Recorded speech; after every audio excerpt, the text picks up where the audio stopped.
Kanpur. WhatsApp app group व फर्जी trading app के जरिए शेयर मार्केट विपो में निवेश का झांसा देकर ठगी करने वाले गिरोह को साइबर क्राइम थाना पुलिस ने गिरफ्तार किया है। कार्रवाई में 08 अभियुक्त पकड़े गए। आरोपियों के पास से मोबाइल फोन व डिजिटल साक्ष्य बरामद किए गए। मामले में आईटी एक्ट सहित संबंधित धाराओं में सभी को जेल भेजा गया है। पुलिस ने लोगों से फर्जी निवेश ऑफर से सतर्क रहने की अपील की है। जब हुई थी तो डॉक्टर साहब ने यहाँ पे हमारी क्राइम ब्रांच को अप्रोच किया था, तो इसमें एफआईआर लिखी गई। एफआईआर में लिखने के बाद ये टीम लगी रही। नॉर्मली ये टीम जो है म्यूल अकाउंट से जाके सीमित हो जाती है, उसके बाद वो कोई लाभप्रद जानकारी नहीं दे पाते हैं, लेकिन इस पर टीम लगी रही। इन्होंने काफ़ी मेहनत करी है और हम ऐसे 8 लोगों को पकड़ने में सक्षम हुए हैं जिन्होंने, जो कि लास्ट लेवल है, जिस लेवल से फ्रॉड है, यहाँ से पैसा सारा जो फ्रॉड का पैसा है ये विदेशों में भेजा जाता है, जहाँ पे बैठे साइबर क्रिमिनल्स उनको ऑपरेट कराते हैं। वो एक अलग स्टोरी है जिसमें कि यहाँ से लोगों को नौकरी के झांसा दे के ले जाते हैं इंडियंस को, और वहाँ पर उनको गुलाम बनाकर उनसे फोर्सिबली फ़ोन वगैरह कराते हैं। That is different racket.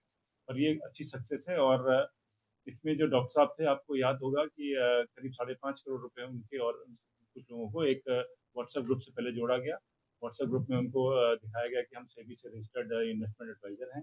उनका विश्वास जीता गया। जब विश्वास जीत गया तो उन्होंने एक वेंचर ग्लोबल करके एक ऐप उनसे कहा कि इसको आप डाउनलोड कर लिए, एक एपीके फाइल भेजी, और शुरू में इन्होंने इनको अच्छा खासा मुनाफा भी दिया। जब वो कन्विंस हो गए और इन्होंने अपनी एफडी खुलवा कर अपनी बड़ी रकम लगाई, तब उसके बाद जब उन्होंने टाल-मटोल करना शुरू किया इन कैश करने पे, तब उनको शक हुआ कि मेरे साथ कोई फ्रॉड हुआ है। और उसके बाद फिर उन्होंने साइबर क्राइम में आकर के अपनी एफआईआर दर्ज कराई। सर, उसमें जो तरीका था इनका, किस तरह था, मोडस ऑपरेंडी क्या है? मोडस ऑपरेंडी ये है कि जब इनको भारी मात्रा में पैसा मिल जाता है, ये म्यूल अकाउंट्स को यूज़ करते हैं, छोटे-छोटे पार्ट्स में उस धनराशि को बाँट देते हैं। फिर उस धनराशि को ये कन्वर्ट कराते हैं यूएस डॉलर में। यूएस डॉलर में इन्होंने कन्वर्ट कराने के लिए बाइनेंस ऐप का यूज़ किया, और बाइनेंस ऐप में जब वो धनराशि आ गई तो घुमा कर उस पैसे को फिर उन्होंने, एक यू होम करके ऐप है जो चाइनीज़ ऐप है, जिसमें कि आप यूएस डॉलर को कहीं से कहीं भी भेज सकते हैं। पैसे को फिजिकली भेजने की जरूरत नहीं पड़ती। उसको एक रेफरेंस आईडी होता है, इसके माध्यम से जिसको भी पता हो रेफरेंस आईडी से उसको कहीं पे कहीं ट्रांसफर कर सकता है। तो ये जो लोग थे, इसमें हमें वो लास्ट मैन जो हमें मिला है, और वो उसकी वीडियो भी हमारे पास है, जिसमें कि वो अपने जो वहाँ फॉरेन के हैंडलर से उनसे बात कर रहा है। इंडोनेशिया में बैठे अपने हैंडलर से बात कर रहा है। और इसलिए हम लोग को क्लियर हो गया कि ये मेन किंगपिन है जो कि यहाँ पे ऑर्केस्ट्रेट करा रहा है। कई और लोगों को भी बेवकूफ़ बनाया है। अभी हमारी इंटरोगेशन चल रही है। बेसिकली आउट ऑफ कंट्री से भी जुड़े हैं। जी, जी। तो इस पर किस तरह से आपको एक्शन लेंगे? क्योंकि कई बार हमने देखा है कि जो पैसा है वो रिकवर नहीं होता है। इस केस में भी देखा है तो पैसे की रिकवरी ज़्यादातर नहीं होता है। हाँ जी, जी। ऐसे केसेस जिसमें कि फॉरेन पावर्स इन्वॉल्व होते हैं या उनके रोग एलिमेंट्स इन्वॉल्व हैं, इसमें हम लोग को काफ़ी प्रॉब्लम होती है। तो प्रयास तो हम लोग करते हैं, लेकिन ये जो डिप्लोमेटिक प्रोसेस है काफ़ी समय लेता है। एक्स्ट्राडिशन ट्रीटी होना ना होना उस पर डिपेंड करता है। इसके लिए अवेयरनेस ही हम लोग जो सबसे बड़ा वेपन है। जितने अवेयर होंगे, एपीके फाइल अननोन सोर्सेज से डाउनलोड ना करें।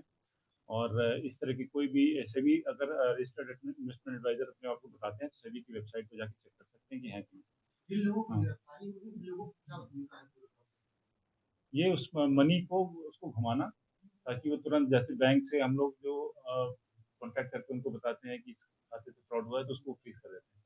ये फ्रीज होने वाले अमाउंट से समय से पहले इसको निकाल के दूसरे अकाउंट में ट्रांसफर करना, और उसको कन्वर्ट कराना फॉरेन करेंसी में, और फॉरेन करेंसी के सिरे से विदेश भेजना। अपने आप की ये फेमा का उल्लंघन है। इसलिए ये इसकी जाँच ईडी भी करेगी। अगर हम उसको रिक्वेस्ट करें तो वो भी कर सकती है। काफ़ी बड़े-बड़े सम इन्होंने बात की। लेकिन ये जो ऑर्गेनाइज़ तरीके से फॉरेन कंट्री में बैठ कर के जो किया जा रहा है, इससे सभी को सावधान रहने के लिए बहुत आवश्यकता है कि उनको अवेयरनेस फैलाई जाए। सर, 5 करोड़ से ज़्यादा का फ्रॉड हुआ है। इसमें अब तक जो अमाउंट फ्रीज़ किया गया वो कितना है? इसमें 54 लाख का अमाउंट शुरू में फ्रीज़ हो गया था, क्योंकि वो उसको मूव नहीं कर पाए थे। लेकिन बाकी अमाउंट जो काफ़ी बड़ा अमाउंट है वो निकल गया। और उसमें कम, क्योंकि डॉक्टर साहब ने भी कुछ जानकारी बड़ी लेट से हम लोग को दी, बता नहीं रहे थे बहुत सी बातें। जब उनको कॉन्फिडेंस हमारी टीम पे आया, तो उन्होंने रिवील किया, उससे हम आगे बढ़ने में सक्षम हुए। सर, पूरी टीम का मास्टरमाइंड का नाम क्या है और क्या ये पहले भी कितने का फ्रॉड कर चुका है? कहाँ का रहने वाला? फतेहपुर का रहने वाला शिवम पटेल करके है। पहले भी और ये, हाँ, ये वहाँ भी ऐप के माध्यम से इंडोनेशियन भाषा में बात करता है, और रियल टाइम में वो कन्वर्ट कर देती है लैंग्वेज। अभी इसका खंगाला जा रहा है। अभी हम लोग अभी थोड़ा अर्ली हैं, हम लोग और पता करें, इनके और भी सहयोगी मिलेंगे, क्योंकि ये बहुत बड़ा नेटवर्क है और कई लोगों को इन लोगों ने बेवकूफ़ बनाया।